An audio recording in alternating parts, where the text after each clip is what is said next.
Hello, മിയാനി കിച്ചൻ്റെ പുതിയൊരു വീഡിയോയിലേക്ക് എല്ലാവർക്കും സ്വാഗതം. നമ്മളിപ്പോൾ ഇന്ന് തയ്യാറാക്കാൻ പോകുന്ന ചെറിയ ഉള്ളി കൊണ്ട് ഒരു സാമ്പാറാണ് ഉണ്ടാക്കാൻ പോകുന്നത്. അതിന് വേണ്ട സാധനങ്ങൾ എന്തൊക്കെയാണെന്ന് നോക്കാം. ഞാനൊരു 20 ചെറിയ ഉള്ളി രണ്ടായി നടുവേ പിളർന്നിട്ട് ഇവിടെ വെച്ചിട്ടുണ്ട്. ഒരു ചെറിയ ടൊമാറ്റോ, വെണ്ടയ്ക്ക ചെറിയതാണ്, അതുകൊണ്ട് ഞാനൊരു 8 വെണ്ടയ്ക്ക എടുത്തിട്ടുണ്ട്. ഒരു പച്ചമുളക്, പിന്നെ മസാലയ്ക്ക് വേണ്ടത് 1 സ്പൂൺ മുളക് പൊടി, 1.5 സ്പൂൺ മല്ലിപ്പൊടി, 1 നുള്ളു മഞ്ഞൾപ്പൊടി, 1 നുള്ളു ജീരകം, കുറച്ച് ഉലുവാപ്പൊടി, കടുക്, കറിവേപ്പില, 2 ഉണക്കമുളക്, കായം, ഉപ്പ്. ഇത്രയും സാധനങ്ങളാണ് നമുക്ക് ഈ ഉള്ളി സാമ്പാർ തയ്യാറാക്കാൻ വേണ്ടത്. നമുക്ക് സാമ്പാർ തയ്യാറാക്കാൻ ചട്ടി അടുപ്പത്ത് വെച്ചിട്ടുണ്ട്. 2 സ്പൂൺ വെളിച്ചെണ്ണ ഒഴിച്ചു കൊടുക്കാം. വെളിച്ചെണ്ണ ചൂടാകട്ടെ. വെളിച്ചെണ്ണ ചൂടായിട്ടുണ്ട്. അതിലേക്ക് നമുക്ക് ജീരകം ഇട്ട് കൊടുക്കാം. ജീരകം ഒന്ന് മൂത്ത് വരട്ടെ. ജീരകം ഒന്ന് മൂത്ത് വരുന്നുണ്ട്. അതിലേക്ക് നമുക്ക് കറിവേപ്പില, 2 ഉണക്കമുളക്, ഇത്രയും സാധനങ്ങൾ ഇട്ട് കൊടുക്കാം. മുളകൊന്ന് മൂത്ത് വരട്ടെ. കറിവേപ്പില, ജീരകം, ഉണക്കമുളകൊക്കെ മൂത്ത് വന്നിട്ടുണ്ട്. ഇതിലേക്ക് നമുക്ക് ചെറിയ ഉള്ളി ഇട്ട് കൊടുക്കാം. ചെറിയ ഉള്ളി നടുവേ പിളർന്നതാണ്, അതിട്ട് കൊടുക്കാം. ചെറിയ ഉള്ളി ഇട്ട് നല്ലോണം ഇളക്കി കൊടുക്കാം. ചെറിയ ഉള്ളി നല്ലോണം വഴണ്ട് വരണം. ഉപ്പിട്ട് കൊടുക്കുമ്പോൾ ഉള്ളി പെട്ടെന്ന് വഴണ്ട് കിട്ടും. ഇതിലേക്ക് നമുക്കൊരു പച്ചമുളക് ചേർത്ത് കൊടുക്കാം.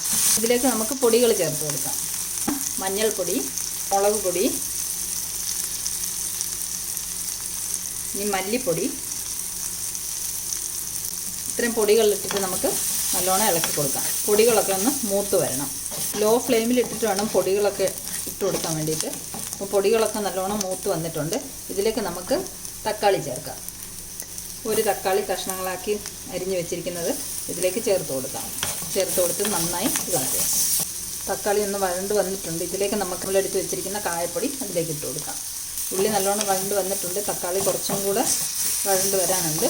അപ്പോൾ കുറച്ച് സമയം കൂടെ നമുക്ക് ഇങ്ങനെ ഇളക്കി വെക്കാം. തക്കാളി ഒന്ന് വെന്ത് കിട്ടാൻ വേണ്ടി ഞാൻ 2 മിനിറ്റ് ഇത് അടച്ചു വെച്ചിരുന്നു. ഇനി ഇതിലേക്ക് ഒരു നെല്ലിക്ക വലിപ്പത്തിലുള്ള പുളി ചൂടുവെള്ളത്തിൽ ഇട്ട് വെച്ചത് ഇവിടെ ഇരിക്കുന്നുണ്ട്. അപ്പോൾ അത് നമുക്ക് ഇതിലേക്ക് ഒഴിച്ചു കൊടുക്കാം. കുറച്ച് ഒഴിച്ചു കൊടുക്കാം.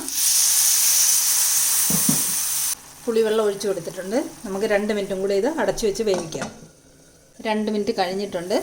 ഇനി നമുക്ക് ചാറിന് ആവശ്യമായിട്ടുള്ള ബാക്കി വെള്ളം ഒഴിച്ചു കൊടുക്കാം. ഇത് പുളിവെള്ളം തന്നെയാണ് ഒഴിക്കുന്നത്. എത്ര ചാറ് വേണം അതിനനുസരിച്ചുള്ള വെള്ളം കൂടെ ഒഴിച്ചു കൊടുക്കാം. തിളപ്പിച്ച് വെച്ചിരിക്കുന്ന വെള്ളം തന്നെയാണ് ഒഴിക്കേണ്ടത്. ഇനി നമുക്ക് ഇത് അടച്ചു വെച്ച് ഒന്ന് തിളപ്പിക്കാം. നമ്മൾ ഒഴിച്ച വെള്ളം നല്ലതുപോലെ തിളച്ച് വന്നിട്ടുണ്ട്. ഇതിലേക്ക് നമുക്ക് വെണ്ടയ്ക്ക ഇട്ട് കൊടുക്കാം. വെണ്ടയ്ക്ക ഇട്ട് നല്ലോണം ഇളക്കി കൊടുക്കാം. വെണ്ടയ്ക്ക വാട്ടാത്ത പച്ചയ്ക്ക് തന്നെയാണ് ഇടുന്നത്. കാരണം നമ്മളിതിൽ വേറെ കഷ്ണങ്ങളൊന്നും ചേർക്കുന്നില്ല ഈ സാമ്പാറിൽ. അപ്പം സാമ്പാറിനൊരു കൊഴുപ്പ് കിട്ടാൻ വേണ്ടിയിട്ട് നമ്മൾ വെണ്ടയ്ക്ക പച്ചയായിട്ട് തന്നെയാണ് ഇടുന്നത്. ഇനി ഇതൊരു 2 മിനിറ്റ് വേകാൻ വേണ്ടി അടച്ചു വെക്കാം. 2 മിനിറ്റ് കഴിഞ്ഞിട്ടുണ്ട്. വെണ്ടയ്ക്കൊക്കെ നല്ലതുപോലെ വെന്ത് വന്നിട്ടുണ്ട്. ഇനി ഇതിലേക്ക് നമുക്ക് 1 നുള്ളു ഉലുവാപ്പൊടി ഇട്ട് കൊടുക്കാം. 1 നുള്ളു ഉലുവാപ്പൊടി ഇട്ട് കൊടുത്തു. ഒന്ന് ഇളക്കി കൊടുക്കാം. നമ്മുടെ ഉള്ളി സാമ്പാർ ഇവിടെ റെഡി ആയിട്ടുണ്ട്. ഇനി ഇതിലേക്ക് നമുക്ക് കടുക് വറുത്തിടാം. കടുക് വറക്കാം. 1 സ്പൂൺ വെളിച്ചെണ്ണ ഒഴിച്ചിട്ടുണ്ട്. അതിലേക്ക് നമുക്ക് കടുക് ഇട്ട് കൊടുക്കാം. 15 മിനിറ്റ് കൊണ്ട് നമുക്ക് ഈ ഉള്ളി സാമ്പാർ തയ്യാറാക്കി എടുക്കാം. അധികം കഷ്ണങ്ങളൊന്നും വേണ്ട. തക്കാളി, വെണ്ടയ്ക്ക, ചെറിയ ഉള്ളി കഷ്ണങ്ങളായിട്ട് ഇത് 3 മാത്രം മതി. വേറെ ഒന്നും വേണ്ട. നമുക്ക് കറിവേപ്പില ഇട്ട് കൊടുക്കാം അതിലേക്ക്. ഇത് നമുക്ക് സാമ്പാറിലേക്ക് ഒഴിച്ചു കൊടുക്കാം.